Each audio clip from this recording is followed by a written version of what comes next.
Hello दोस्तों, नमस्ते, राधे राधे। मैं आपकी साधना दुबे अपने यूट्यूब चैनल पे आप सभी को स्वागत करती हूँ। दोस्तों, आज मैं लेके आई हूँ बहुत ही पुरानी पारंपरिक कजरी गीत। बहुत ही प्यारी कजरी गीत है दोस्तों।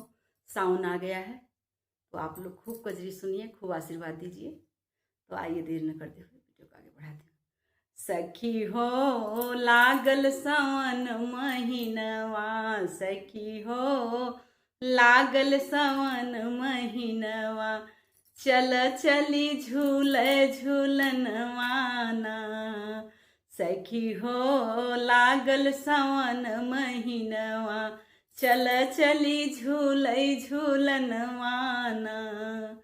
सखी हो लागल सावन महीनवा, चल चली झूले झूलनवाना।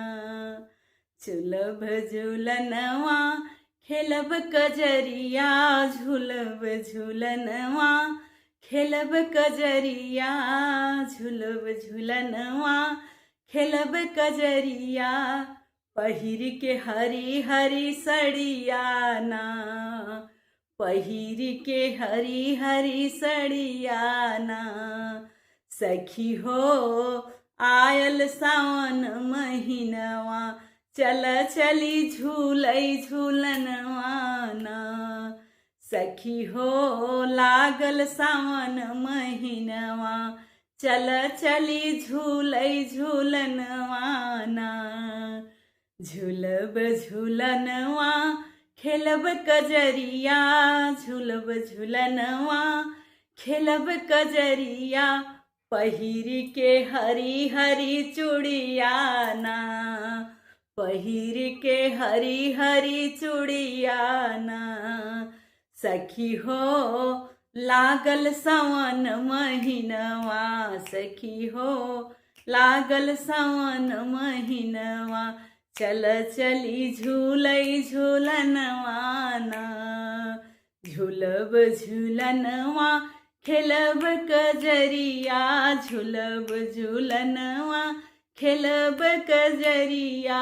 खेलब कजरिया हो खेलब कजरिया, देई के हरी हरी में हदियाना, देई के हरी हरी में हदियाना।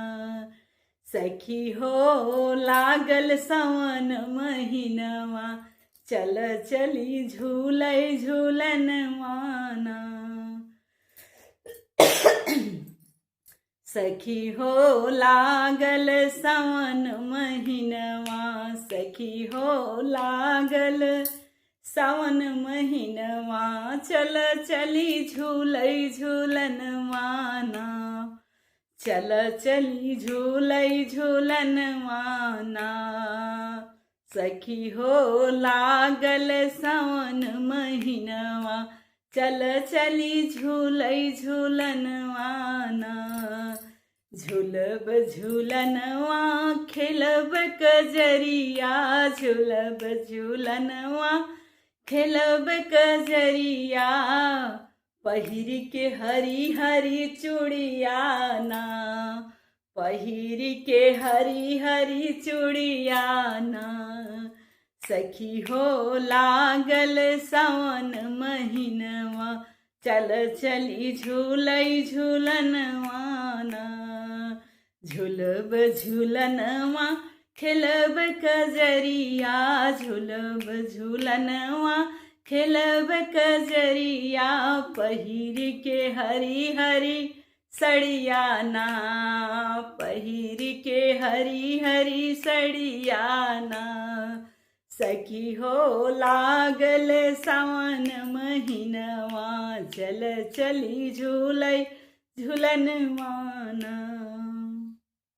झूलब झूलनवा खेलब कजरिया, झूलब झूलनवा खेलब कजरिया। रची के हरी हरी में हदियाना, रची के हरी हरी में हदियाना। सखी हो लागल सावन महीनवा, सखी हो लागल सावन महीनवा, चल चली खेलै कजरिया ना।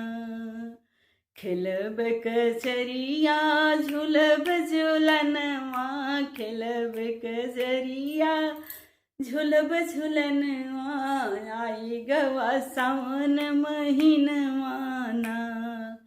सखी हो लागल सावन महीनवा, चल चली झूलै झूलनवाना। धन्यवाद दोस्तों, यह हमारी कच्ची गीत आप लोगों को कैसी लगी कमेंट बॉक्स में जरूर बताइएगा।